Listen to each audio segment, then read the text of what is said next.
Here we are sitting in your garage, in your house, in the southern part of England. Been riding for, was that 5 days? 5 days. 5 days now, exactly. Doing a tour of the eastern part of Wales, southeastern part of Wales, and did a trip down to, what was it called, Valley of the Rocks and Hartland Quay. So a fair bit. Places I've maybe been a long time ago, have no recollection of. But coming here riding bikes, I had a couple ideas coming here of what I would see, and in ways it lives up to what I thought it would be, like the different types of bikes. But there is a big variety of bikes here. I thought it would be, because you hear about the craze of all these adventure bikes, just like the GS and everyone else, you would think there would be only bikes that are here. But there are a lot of different bikes here, and I think there's also a culture of custom bikes here. Yeah.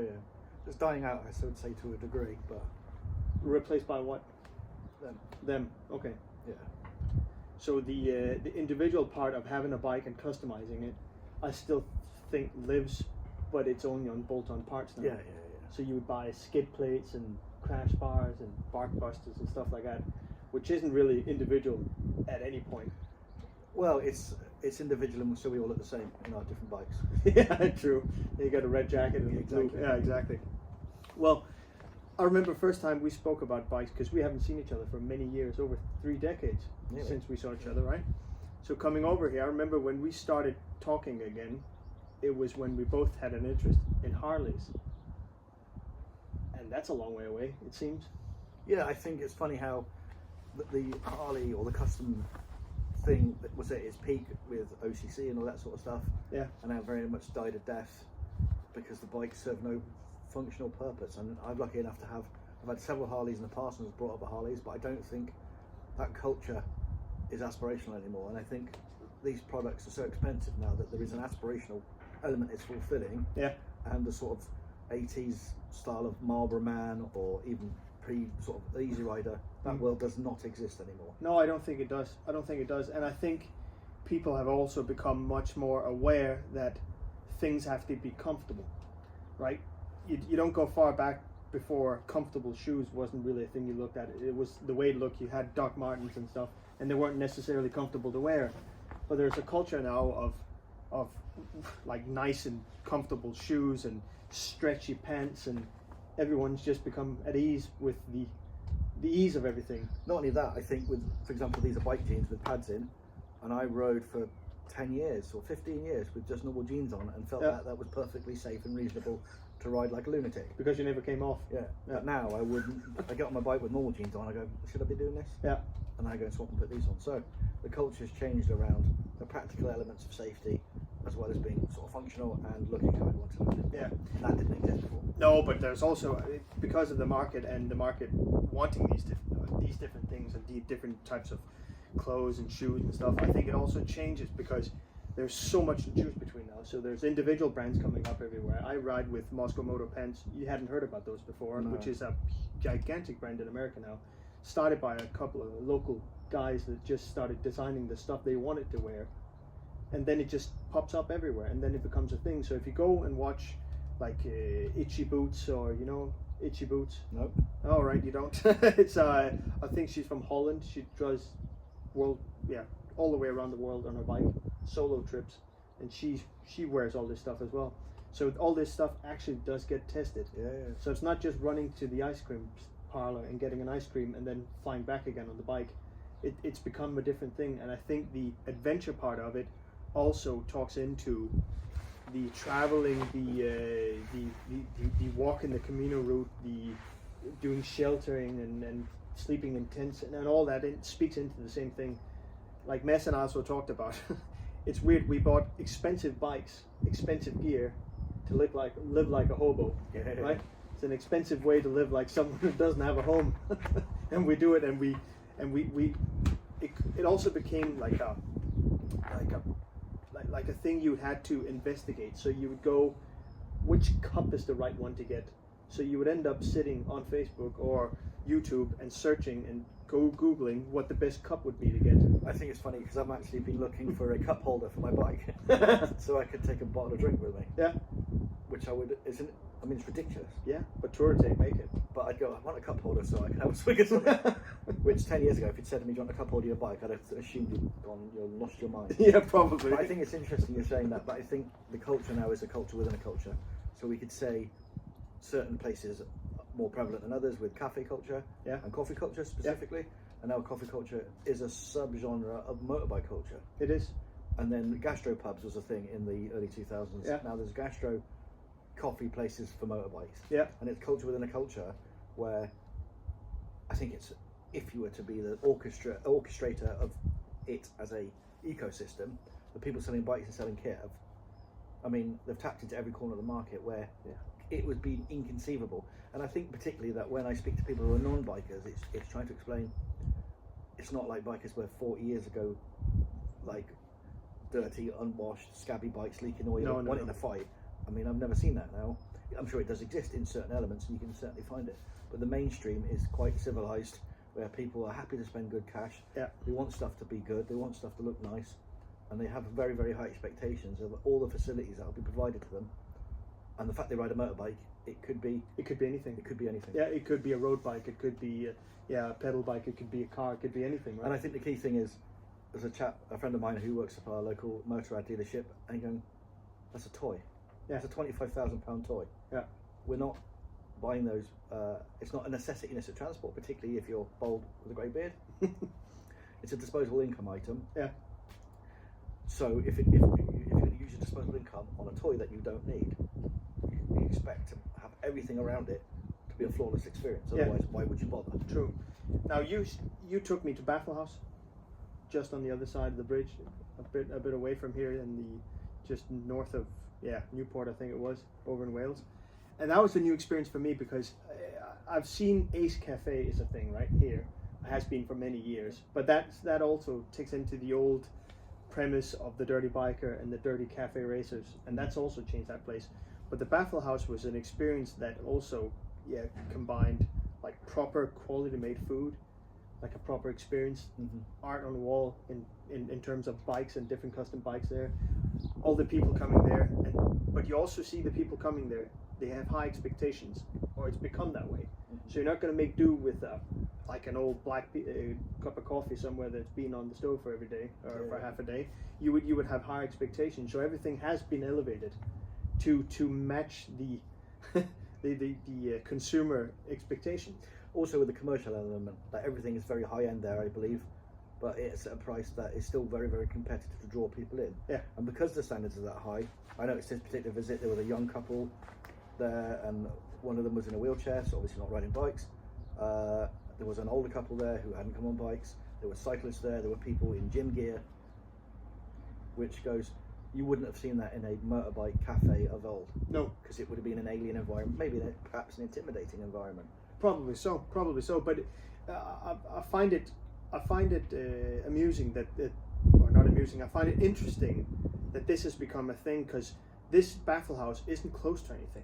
So I would imagine if it was in the center of Bristol, it would be convenient for a lot of people. But it is, in fact, very inconvenient to get there. Yeah. And the most people that go there probably aren't from there. No. They're probably from this side of the bridge, I could imagine, right? Yeah, absolutely. So the fact that it becomes a place to ride to actually speaks into the appeal of it. Yeah, I think we definitely have more. I would say 15, 20 years ago, it was like a bike night on a Wednesday where people would go and line their bikes up, have a sausage sandwich and a cup of coffee or whatever. Yeah. But now the destination location, like that place is I want a destination location every day of the week. Yeah. And it's convenient for me. Exactly.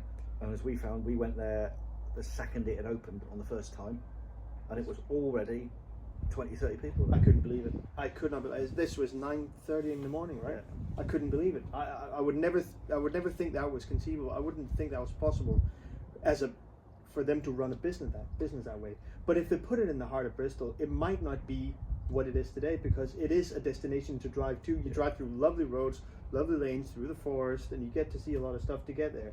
So it becomes a purpose. Because I remember that is one of the main reasons why I went away from the custom bike, like a Harley and stuff like that, because it became a thing I sat on, and as soon as I sat on it, I went, I don't really know where to go. I could drive north, east, south, west, but it just seemed like if I was to do that and get an ice cream and go back again, it just seems pointless. But now I know it's still kind of the same, right? But it's a place for equal-minded people. No, exactly. And I think one of the you mentioned a good point there. Years ago when I used to smoke still, I would go for a ride, and the purpose of going for the ride was to stop somewhere nice for a smoke. Yeah. Well, I don't smoke anymore. No. So when I stop what are you smoking, gonna do? where am I going to go? Yeah, true. But now there's places like that exist where I'll go there and have a coffee and have a nice burger or buy some gear, whatever it happens to be. Yeah. And the culture of that in the UK now it's growing and growing and growing, where the power of social media, and Baffle House was built off the back of Instagram.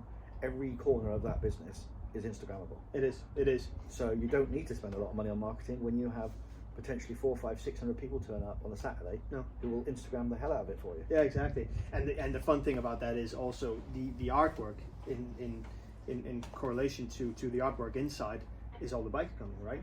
So if you get a huge variety of different bikes, and there were all BSA, leaky BSAs there were New Indians there were street bikes, sport bikes, racing bikes, adventure bikes, all kinds of bikes, right? So there's something to look at.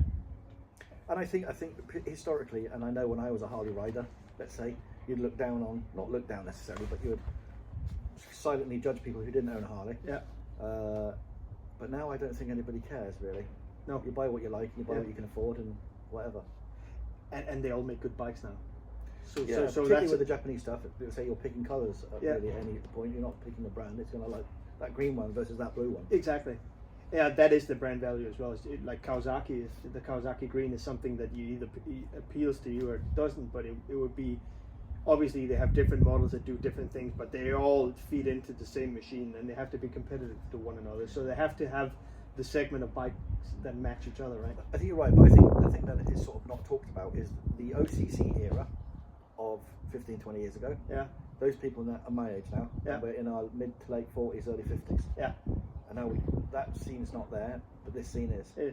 So you can go to a Motorrad dealership and it's full of Silver Surfers to some degree. Yeah. But 20 years ago, we were the young, relevant people who couldn't afford a nice motorbike. True. So with our buying power has changed with the on trend or on vogueness of adventure bikes. Yeah. And had we been 20 years earlier, we'd have been buying Harleys. True. But now we're buying adventure bikes.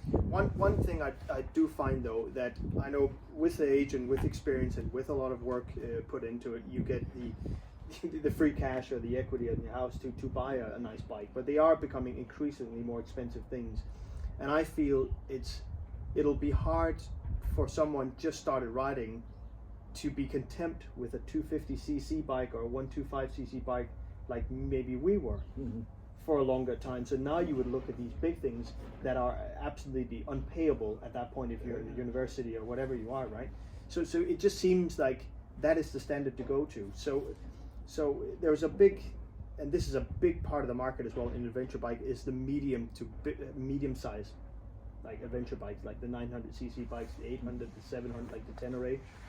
But it seems that either that's the end of the line for people, or it's the gigantic adventure bikes that are at the end of the line. But it doesn't have to be, because you could be in a place in your life, in your work, that you just don't have the means to get these expensive bikes. No, I wish I could get the same pleasure I used to out of a crappy old 600. Yeah. That I'd have seen better days. Yeah. Because there's a bulletproof, enjoyable nature of going out there. There is. Whereas that, you're going, don't touch my bike. Yeah.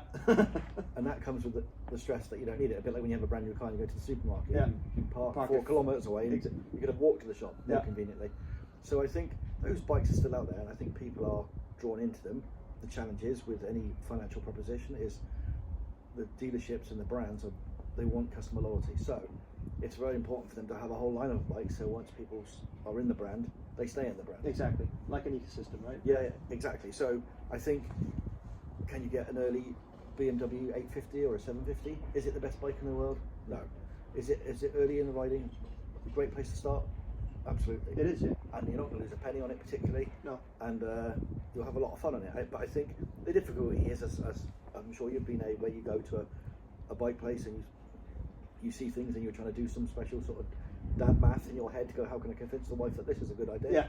Yeah. Young kids like that are trying to figure out how they can get into the market, but I think it's important for them to go, it doesn't matter, that's a lot of bike. Yeah. Not just in size, but in power and versatility. Yeah, it is.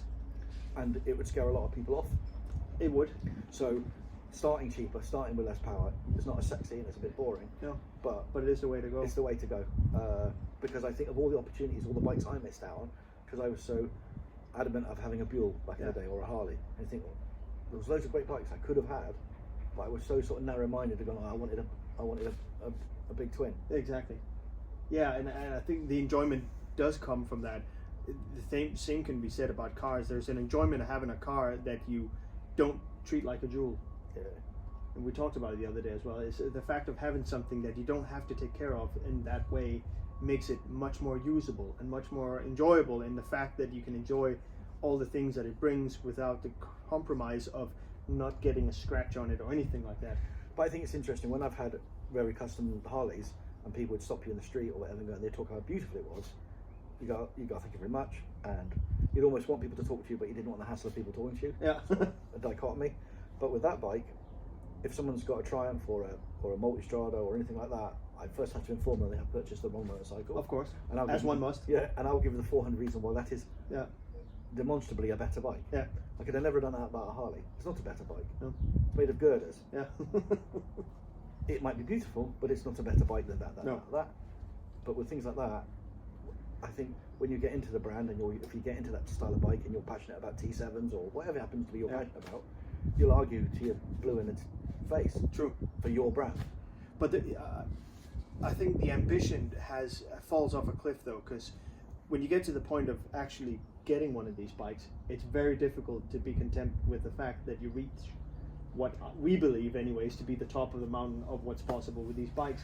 And we talked about the other day, you have this GS and it's a fantastic machine. I've rode it for the last 6 days and I have a GSA at home, and I believe the exact same thing that you do. It's a fantastic bike, but that does not stop me from my mind wandering off and thinking what it could be. So I've done this before where I've upscaled, downscaled, upscaled again, and wouldn't you believe I'm thinking about downscaling? No, absolutely. I think so. That's bike number 23. Bike number 24 is in there. Yeah. And I've had that bike to number 24 for, which is the Ducati 950 Monster. Right? Yeah, I've had that for 2 months. I don't want it anymore. No, it's not as good as that. But isn't that crazy? Yeah, and years ago that would have been, you would have murdered you for that bike. Yeah, and you would have drooled in the catalogue, and you would have looked through the windows and Ducati dealers on Sundays if they were closed. Yeah, and I think the problem is, and I found this for cars when I've lost tens of thousands on cars over the years. I'm trying to find a car that will last me forever, that will do everything. And you're going, firstly, there's no car that does everything. No. Secondly, you know you're not going to keep it forever, so stop trying to pretend you're going to keep it forever. Yeah. So that bike there is, I'm into my 2nd year on it. I've done a boatload of miles. I'm killing its value. Yeah. But you go, I love it that much that I will take the financial punishment of having it, and I'll use it for as long as something else shinier. Yeah. By BMW comes out, probably the 1300 GSA. But the right choice would be to run that thing into the ground. Oh no, absolutely. Yeah.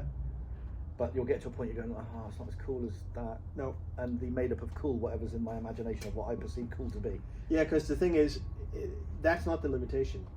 It's never the bike that's the limitation, because that bike will do stuff that we, like we've never seen before. I remember as well, I had a person ask me about the Yamaha T7 and asked about the suspension on is it good enough? And you see a guy like this guy, Paul Torres, that rides the Tenere 700 like you wouldn't believe. So this is much more bike than a normal person that doesn't compete in enduro racing would ever need. But it's still not enough. No, exactly. You're going to have to upgrade the suspension. You're going to have to get the different things and bits and bobs on it, right? No, exactly. And that's funny enough that, as I said to you the other day, buying that Monster, I knew was nearly getting rid of that because I was a bit pissed off with the weight of it. I was a bit bored of it. Not in any tangible terms. I'd had a sense of boredom. I didn't know that. And I bought that bike, and I fell in love with this again. Yeah, instantly. Yeah. Well, it is a contrast, isn't it? It is a big contrast. But what I find really interesting about the amount that I have of information about you and the bikes you've had, you've always had a heart for doing customization to the bike, putting your own touch on it. And you've had the Ducati for 2 months now, and you spent £2,500 on an exhaust system for it, right? Yeah. But that GS still has its standard can on, because there's no point. Yeah. It's not that type of bike. No, absolutely. Because you could put decals, you put crash bars on, but that's because it's not a GSA and you wanted to protect the engine. It serves a purpose, right? Yeah. But you haven't put a decal kit on. You haven't done all these different things that I'm guessing you probably would. if it was any other bike. Yeah, absolutely. Yeah. So all of the things I've done on that with the bigger screen that's darker. Yeah, practical. The handguard extenders. Practical. The metal boxes. Yeah. Practical. Exactly. Everything I've done is serving a purpose because its utilitarian nature is what makes it so amazing. As we were talking earlier, that I've just been going up some lanes covered in mud. There's no other bike that I'd ride up those lanes. No. And I find I actually enjoy, and these are tarmac lanes with mud on, so it's not gravel tracks necessarily, but I get so more pleasure doing that than I ever did riding anywhere else. Yeah. And that's the type of bike, the only type of bike I do it. Yeah. But to be able to do it on that bike and then jump on the motorway and schlep for 200 kilometres and be in comfort, you're going, well, how else am I doing that? Exactly. And that is why I fell in love with that bike as well, because it became more than a thing I had to polish and clean and look at. It became a thing I could swing my leg over, and I'm one of the people who thinks a GS is better looking when it's not been cleaned.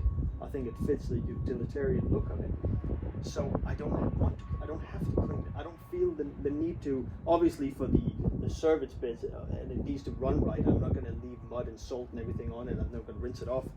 But I don't polish it the way I would on any other single bike I've ever had. Mm-hmm. And it brings me places. So we've been doing off-road riding, Mess and I, for a fair few years now, and it's a totally different experience. So we can do that on a Friday night. We'll take the bike, we'll put our sleeping bags and a tent in the back of the bike, and we go off. There's no preparation, there's not doing anything. The bags are already there, just click it on the side, put the rest of the food you have in the fridge is gonna go bad anyways, stick that in there and just go. And that is a totally different experience for me, because before it was looking forward to getting the package sent, whatever you bought on the internet, fitting the thing on, walking about, looking at it, but that became the thing to do. Yeah. And the sound is nice, and it has a tactile sensation when you take something out of a box and look at it and put it on the bike. But the instant it's on the bike, it's redundant. I would go as far to say that of all the bikes I've had, that's the only one I've genuinely enjoyed riding. Yeah. And not just the purchasing. Whereas sometimes, well, more often not with anything you spend, the pleasure is in the looking. Yeah. And then once you've had the endorphin of paying the money and it arriving, you go, well, that was that. Now what? Yeah.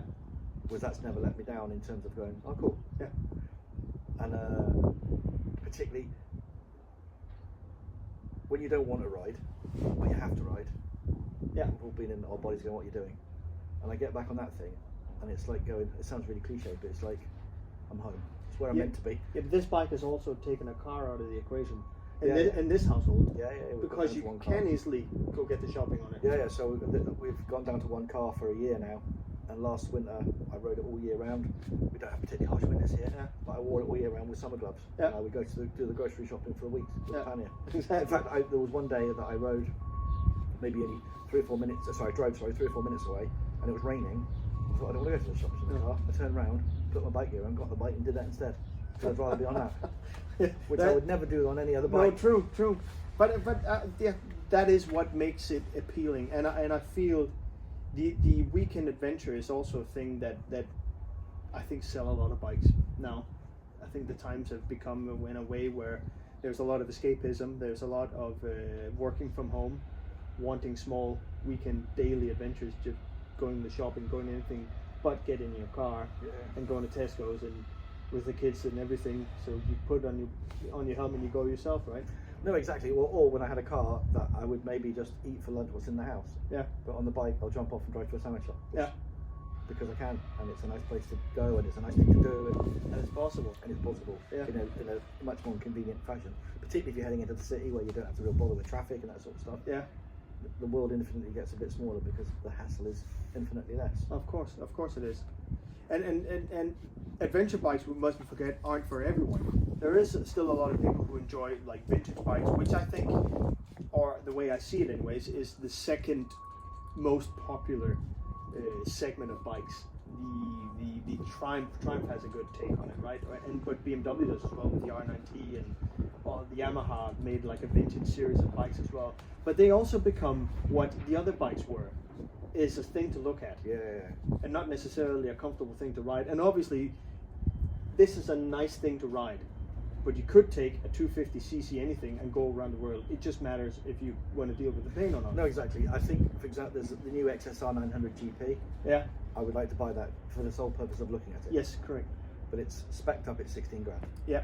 I saw the Mist and Flyer Video, yes. wrote it as well, where he also talked about it's not particularly good at anything, but to look at, it's spectacular. Yeah.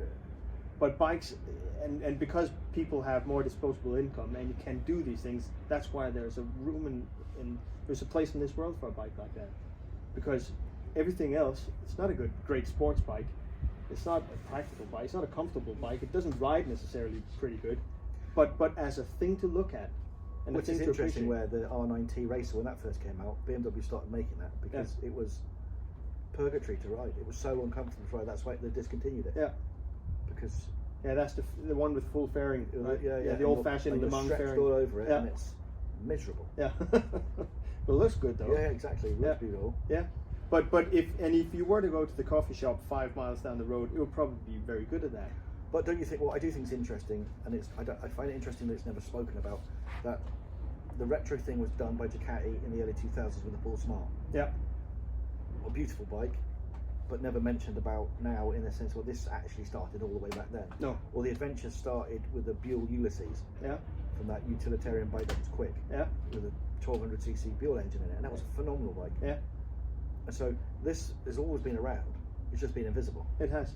But now it's coming to the fore, where the bobber thing has been and gone, the cafe race has been and gone, and now it's sort of generic naked retro bikes and adventure bikes. So don't know what the next one will be. That's for you, that would be richer people than we are. Yeah, true. But I don't see these going away for any, because they just do. If you can do everything, it's easy to then focus on one of the particular segments. I think these bikes have become the bread and butter of the makers as well. I think they have. I think they're expensive bikes. I don't know how much they make on each bike, but I'm guessing the amount of bikes sold is well enough to do it. But in order to be in competition, you need to have one of each. Yeah. But if you were to choose the new 900 GS, that's not a cheap bike. It might be in the middle segment, but it's not middle priced. No. It is a very expensive It's cheaper in bike. comparison to a big GS. It is. So it looks comparatively cheap. But it just seems as if the price difference just it stays the same, but everything just goes up. So where that used to be maybe the price of whatever, and that used to be the price of something else, everything just lifts, right? So we talked about the different prices on cars and houses here, which was one of the eye-opening experiences of coming here, is the bikes in Denmark are on average twice as expensive as here. And you would think that would make you go, I shouldn't buy a bike in Denmark. But it doesn't. Our houses are cheaper on average, but the toys are more expensive. But that doesn't change wherever you are in the world. I see video reviews of GSs in India and Thailand and different places in the world where you would think for the average rider, not in a Western world, it would be unobtainable. Yeah. But for some reason it isn't. No, I know. I think there's an old joke where you never hear a heroin addict struggling to find money to buy heroin, right? No, yeah, true. They're very efficient and delivery orientated. Yeah. And I think that's the same with a motorbike. If you want it enough, you'll find the money. Yeah, you will. And that's why I said dad math is a very important thing. It is. I remember I once bought a motorbike, and I figured out if I stopped having a coffee from the coffee van at work every day, it could pay for the bike. That's dad math. But I still had a coffee every day. Of course. Because if you wanted to, you could save the money like exactly. that. Yeah, but you just never wanted to. No, exactly. The big thing that frustrates me a little bit about the overall adventure market, particularly comes to the GS, is with the new V4S out, which is a great bike, a lot of cash though, the KTM, and there's a talk about dethroning the GS. Yeah. I go, we're finally dethroning the GS. You go, all right, you make two bikes, the GS and GSA, and sit on the top for 10 years in on a continent. Yeah. Then you can dethrone. That bike. It's not for one bike for 1 year. Exactly. Yeah. True. Also coming here, I ride my GS places that you don't ride your GS, and vice versa. You ride places, we don't have these beautiful places in Denmark like you do here. We have other stuff. Otherwise, we usually go to Sweden to do the off-road riding. But it was difficult for me due to the cost of the bike to get my mind into, if I want to enjoy it at the fullest, I need to take the step of not being scared to drop it anymore. And I have dropped my GS. I've dropped it a bunch of times. But what I came to realize was everything that got scratched on the bike are all bolt-on pieces. So the bike itself is absolutely untouched. Of course, you have to put the right skid plate on so you don't break the engine or anything. But that could happen on the street as well. Easily, you could easily go off the road and hit a tree or hit a car or anything like that. It could be equally as bad.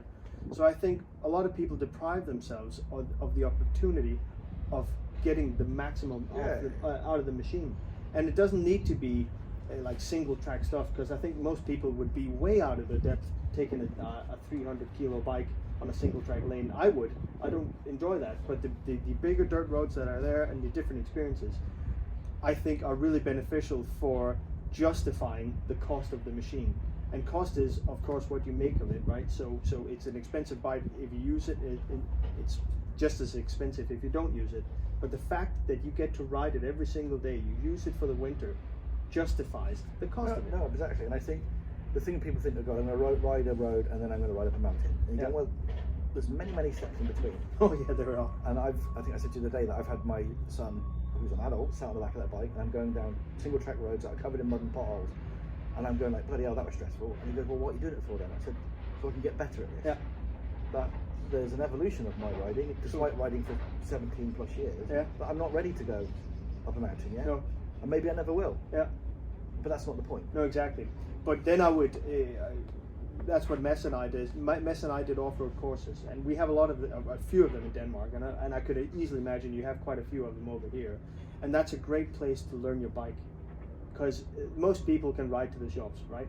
Put it in gear, drive off, check in roundabouts.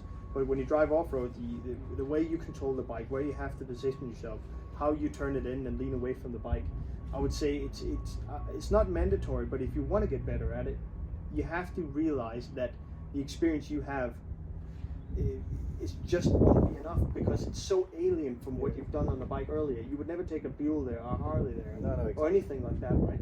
And that's also a segue into the next thing is what about these brands that are trying to tap into a market where they historically don't belong? And in this, I would say, like the Harley Davidson Pan America, which you don't like the look of at all. It's horrible. It's horrible, yeah. Well, because Harley's dying, and that's the reality. And that's the reason why. Yeah. You would think, right? Yeah. Because they are losing out on the guys with the rags on top of their heads and going to taking a shower once a week, and it has been that way for many years. But all the generations of these people, or the generation that bought these bikes, are slowly buying less and less bikes. I think and they cost the same as a small house. And the Pan America are being given away now, almost, because nobody wants them. Yeah. Despite it's probably very good. I've heard the engine is phenomenal. Yeah. And BMW have copied the lowering technology or whatever. And so you go, well, there was something there. Yeah. But if it's packaged the wrong way, then it doesn't matter how good it is. No, true. And despite how much we want to use the bikes, there's also realization of what do I do the day I have to sell it. It does have a value, and it serves a value, and the fact is that most people finance all these different bikes. We were at the BMW dealer here as well, and I asked about that, and the far majority of the bikes sold are financed. And within finance, you have to, there's a price when you buy it and there's a price when you sell it, and you have the cash to lose in the period that you own it. But the fact that that Harley Davidson make a bike that is comparative to this thing just might not be a good deal, because a GS still has a value. You see that on the first generation water cooled 1200 GSs. They're still a fair bit of money. Well, a good example would be the V-Strom. I think it's an awful bike and it's ugly. Yeah. But for what I use a bike for, yeah, probably more than enough. Yeah, probably. And it's 10 grand cheaper than that. Yeah. So why don't we all ride that? Yeah, true. It's because it doesn't. It will never make you content, because there's something better out there. No, as I said to you before, that if I won the lottery, this week's Euro Million to 108 million, I'd buy a Rolls-Royce Cullinan because it's literally the Rolls-Royce of 4x4. I don't want one, but it literally is the best. And if I didn't buy the best, you go, well, why didn't you buy the best when it was available? You should have. Exactly. All right. So I'm going to think we're going to stop here. And thanks for sharing your views on these things. I think it's interesting that even across this side of the water, I think the thought process of buying a bike is very similar. We don't have the cafe, unfortunately, the cafe world that you do with great burgers and great food and the culture around it. I think there's a place for it, especially in Scandinavia. But there's a positive bike culture here that I've noticed, and there's a lot of respect from the car drivers to acknowledge the fact that bikes are on the road. It's not very similar to Denmark. That's quite different. I find that really pleasing here, and there's a big culture for it, which is amazing, because being that it's a country where very close to similar to Denmark has a lot of rain, you would think that it would be a difficult thing to sell here, but you also have a lot of open top cars. Yeah. So you enjoy the days that they are possible. Exactly. Yeah, exactly. And with that, thanks a lot. Cheers.